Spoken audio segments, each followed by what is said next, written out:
And let's talk about your exhibition. Yeah, as I know, you had exhibition at the New York New Museum and also Tokyo Memorial Museum, and yes, and then yesterday you had a presentation at the Enquiry Center.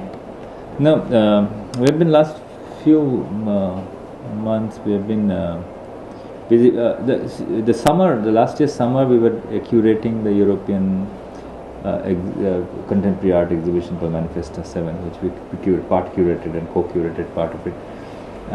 That took away the whole summer, and it was a big exhibition. Our section was called Rest of Now, and the collaborative thing was called Scenarios, and which was like working with 50 artists in one, and about 25 people with another. So it was a big, long, extensive project which took away a lot of our time and energy. But that was good, that ended. And then after that we realized two sets of projects. One was in Mori, which was shown in Mori, which is a work that we have been trying out for some time, and we'll hopefully do a more refined version as we go on. It's called the Reverse Engineering the Euphoria Machine, which is basically the whole apparatus of making kind of happiness around eternal wealth, and like eternal kind of, we will all have eternal energy, and this whole thing about perpetual machines, like everything will become bigger, everything will become vaster, we will have more, everything of the more. This form of thinking where everybody has to become part of it, the kind of glittery part of it. So you're trying to understand that if you are all part of it, then how do you understand a system that you're part of? And how do you try to think through this problem of machine which takes you and eats you, continuously is feeding off you and feeding you. So that was a kind of a conceptual thing which we tried out. So we have these small stories of bees and like machine drawings and people, popular cultural material being transformed, and landscapes. But we want to do think more on this and build it. But the Mori was the first iteration of it, first version that we laid out. New Museum in New York was this other thing which we do, is this lecture performances, which is basically 3 lecture performances we did there, 3 nights in a row, where you basically take a set of problems, materials, questions, writings, and then through a kind of a story, kind of a talking to an audience, you produce through images and text a relationship between things that normally wouldn't be related, and you produce a kind of an aesthetics of thought, like how do you think publicly, and what is the aesthetic form of thinking in public. So that's the kind of intellectual questions, things that we work on. More in the New Museum days, the main work was on darkness. We were trying to think about darkness, what is darkness, and what is the productive ways in which we can engage with darkness outside fear, and what is the nature of fear if we have fear of darkness. And we were connecting it to the idea of brain also, the whole dark matter, the grey matter, when we call the grey matter, this kind of idea of greyness, darkness that is connected with our brain, the neurological processes. So we had dialogue with neuroscientists, neurologists and neurosurgeons about our brains. So that was part of the process. So that was new. It was quite nice because it was 3 days. It was attended by a lot of people over 3 days, and it was very rich experience for us.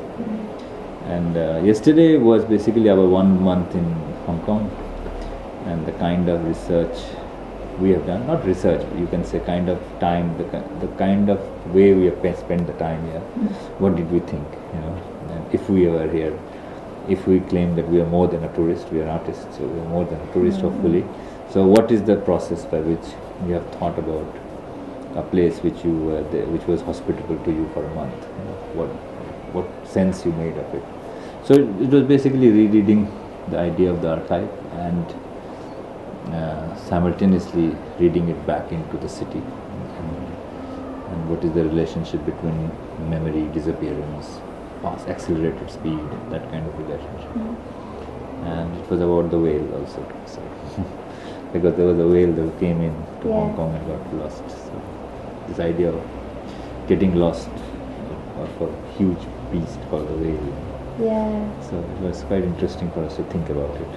Mm-hmm. So broadly, that's it.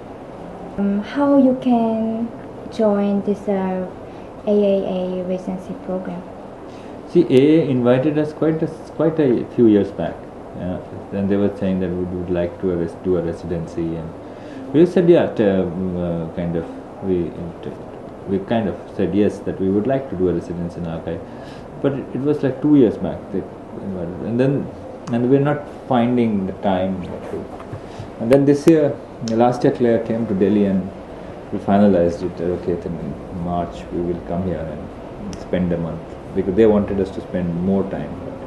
We said it's very difficult for us because it's 3 of us. We do Sarai work, we do Raqs. So we spend a month here and try to read the archive, read as much as we can, and do our research in the city and move around and try to connect and make some connection. Hopefully that, and share it with the public. Hopefully, if it has something to contribute, it will contribute to our thinking about the archive, and hopefully it will also help us to rethink some of the materials that we have. So broadly, this was the thing, and it was there also this inaugurating the international residency program for this. So it was nice to be setting up, to be part of something that is starting. So Yeah. But actually, many people talk about the yesterday performance. The feeling lack of access. I mean, maybe there was an absence of a person or things connect between you and Hong Kong. Maybe there is many people felt gap. Maybe if you are, Hong Kong were, if Hong Kong were moon, when you arrive the moon, and then you never touch moon under the incubator, maybe never touch money. Yeah. Yeah, we shot. That's so interesting. That yesterday also somebody was talking about this.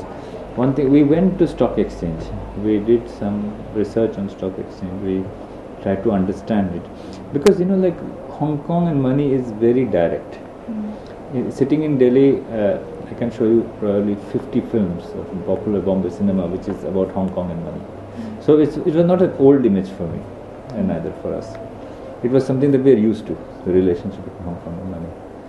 And that's why we did our research. We went to the stock exchange, tried to understand the pit in the stock exchange, history of the stock exchange, the huge monetary structure that accumulated in Hong Kong for the last 10 years, 11 years. And also the everyday life of gambling, jockey, money. So we did that work, but we were not finding it convincing enough to put it up for some investigation.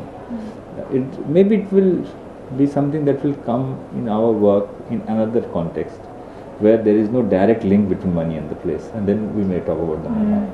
It won't appear in the work here, because it's a research, it's a whole body of work that we have done. We've collected the material, we've talked to people, we've talked to investment bankers, we've done this work here. But it's not the work that for us is interesting to show yesterday. Yes.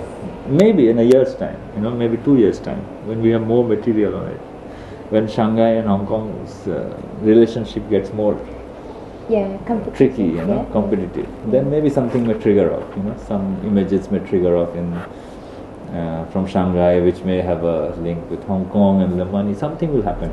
But now it was looking very like newspaper, like you've done your research and you're reading it, and we're not very convinced by it. So we dropped it. We said, okay, we'll catch on it later. There's no anxiety, like life is long. It was just a 45 minutes presentation yesterday, and we wanted to do the way Kowloon is popularly imagined back into his society, like the way it is thought and imagined and relayed back to different ways in popular culture, and that was more interesting. And the way the new physical structure of Hong Kong sanitizes the older street culture of Hong Kong.